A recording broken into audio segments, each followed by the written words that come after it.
हज़रत मूसा अलैहिस्सलाम अल्लाह को देखने के लिए 70 अपने हवारियों के साथ कोहे तूर पर गए। अल्लाह ने अपने सिफाती नूर की तजल्ला सुई के नक्के के करोड़वें हिस्से के बराबर कोहे तूर पर डाली।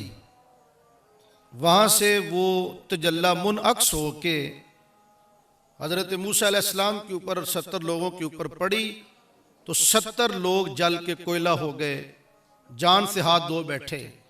हज़रत मूसा अलैहिस्सलाम को जब इफाका हुआ तो आपने अर्ज की कि या अल्लाह, मेरी कौम तो पहले मेरे बड़ी मुखालिफ है, अगर ये 70 मर गए, मैं खाली हाथ वापस गया तो वो तो मेरे और ज़्यादा मेरी मुखालफत करेंगे। या अल्लाह, इनको ज़िंदा कर दे।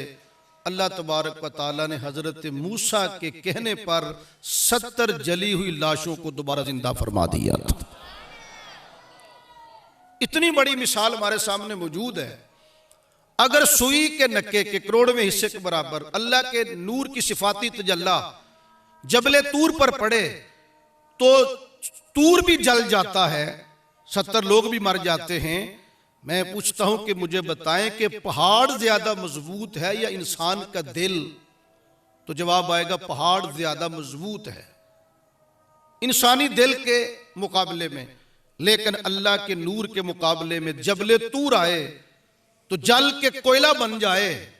मैं पूछता हूं कि मेरे मुस्तफ़ा करीम के कल्बे मुनीर पर 23 बरस तक कुरान उतरता रहा, कोई मसला पेश ना आया।